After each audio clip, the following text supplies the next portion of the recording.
As we all know, Navy SEAL basic underwater demolition training is some of the hardest training in the world.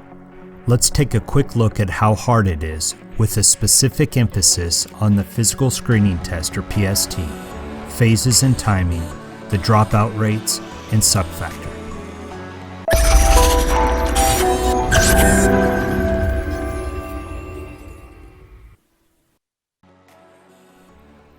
As a career Special Forces Green Beret, I've had the honor of working with Navy SEALs in 6 different countries. I have not been through their training, but I have done a very thorough investigation of their training process. Some of it is classified, and so this video is going to be a summary of all available open source data and statistics. Let's get started with the PST. In order to be given an opportunity to go to Navy SEAL training, you need to pass a physical screening test. The PST has 5 events: 500 meter swim, max push-ups, max curl-ups or sit-ups, max pull-ups, and a 1.5 mile run. There are 2 types of standards, the minimum standards and the competitive standards. But here's the deal. There are so many young men out there who want to go to BUD/S that it is very competitive. So if you want to get a SEAL contract and actually make it into BUD/S, you better be competitive. For the 500 meter swim, the minimum standard is 12 minutes and 30 seconds, but the competitive standard is 9:30 for enlisted and 8:25 for officers. For the push-ups, the minimum standard is 50. The competitive standard is 75 for enlisted and 98 for officers. For the sit-ups, the minimum standard is 50. The competitive standard is 75 for enlisted men and 91 for officers. For the pull-ups, 10 is the minimum standard, but the competitive standard is 15 for enlisted and 21 for officers. The minimum standard for the 1.5 mile run is 10:30, but the competitive standard for enlisted men is 9:30 and 8:59 for officers. As you can tell, the standards for officers is higher than for enlisted. This is because being a Navy SEAL officer is so competitive. There's so many applicants for so few positions. Only the fastest and strongest are given a chance to compete. For enlisted men with SEAL contracts, you ship out to the Naval Special Warfare Prep School, or NSW Prep, at Great Lakes, Illinois. This training lasts for 2 months. NSW Prep has one goal: to improve a SEAL candidate's physical readiness for the grueling trials of BUD/S. Potential SEALs do fin work, swims, track runs, sand physical training, and learn mental toughness. Then they ship out to Coronado, California to begin SEAL training, known as Basic Underwater Demolition, or BUD/S. BUD/S is 24 weeks long and consists of multiple phases. There's 3 weeks of indoctrination, or INDOC. Phase 1, physical conditioning, is 7 weeks. The infamous Hell Week is part of this phase. Phase 2, combat diving, is 7 weeks. Phase 3, land warfare, is 7 weeks. After BUD/S, SEAL candidates go to jump school for 3 weeks, and then SEAL Qualification Training, or SQT, which is 26 weeks long. Then you get your Budweiser and are officially a Navy SEAL. Let's look at these phases in greater detail. BUD/S INDOC is a 3-week course that introduces candidates to Coronado, the Naval Special Warfare Center, and the BUD/S lifestyle. During INDOC, Navy SEAL instructors introduce candidates to BUD/S physical training, the obstacle course, and other unique training aspects. This part of training is designed to prepare candidates for day 1 of the first phase. Expect to do 2-mile swims, 4-mile runs, and the obstacle course. Phase 1, physical conditioning, is all about making sure you are strong enough and tough enough to be a SEAL. This is where the instructors are aggressive and in your face. You stay up all night training and working out. You endure surf torture. You run around with boats on your head, and you do countless hours of physical training.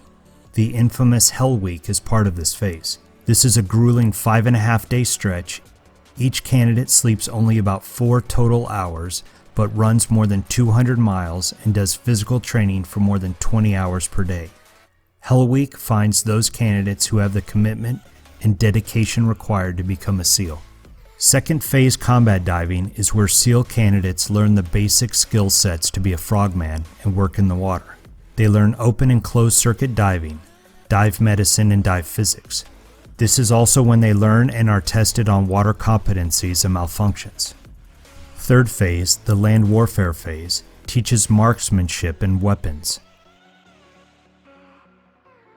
Demolitions, land navigation, patrolling, rappelling, and small unit tactics. BUDS is now complete and Navy SEAL candidates go to jump school. This phase lasts 3 weeks. Then they go to SEAL Qualification Training. SQT is designed to provide students with the core tactical knowledge that they will need to join a SEAL platoon. SQT involves weapons training, small unit tactics, land navigation, demolitions, cold weather training in Kodiak, Alaska, medical skills and maritime operations. Before graduation, students also attend survival, evasion, resistance, and escape training and qualify in both static line and military free fall parachute operations. Upon completing these requirements, trainees receive their SEAL Trident, designating them as Navy SEALs. They are subsequently assigned to a SEAL team to begin preparing for their first deployment. Let's talk about dropout rates. The attrition rate of SEAL training fluctuates each year, but it averages around 75%. So out of 100 physically qualified men who start BUDS, only 25% will graduate. This official SEAL SWCC website is a fantastic source of information for anyone wanting to become a SEAL or SWCC. It gives you free training and workout programs, advice on injury prevention, and statistics about the correlation between PST score and run times with graduating from Navy SEAL training. There are a lot of people out there who want to be Navy SEALs, but who have no idea how much it hurts to endure Navy SEAL training. So let's take a look at some of the key images we've already seen and focus on what I call the suck factor or misery factor. First thing first, let's talk about working out. Many potential tough guys out there go to the gym for a couple hours. They flex in the mirror and they chit-chat between sets. Then they go home and have a protein shake and watch Netflix. This is not preparing for Navy SEAL training. Could you cut out the fluff and work out intensely for 2 hours? Well, how about 4? How about 8 or 12 or 20 hours in a day?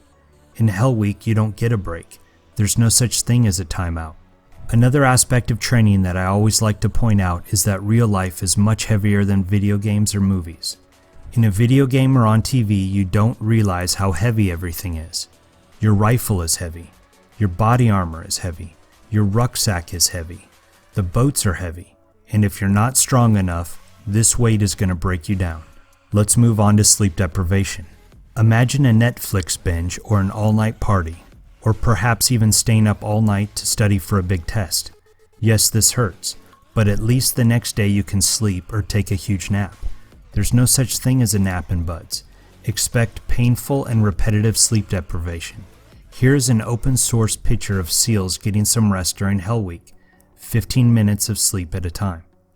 And let us finish with cold salt water. Most people hate cold showers, let alone swimming in a cold pool.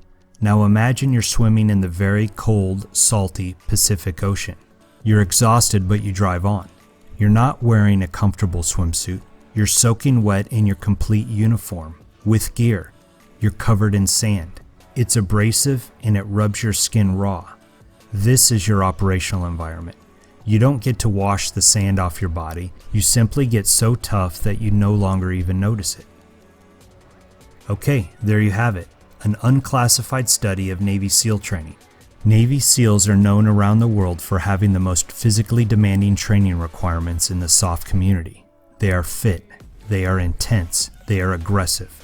They live and die by their motto, the only easy day was yesterday.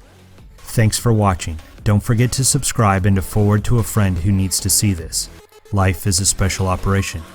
Are you ready for it?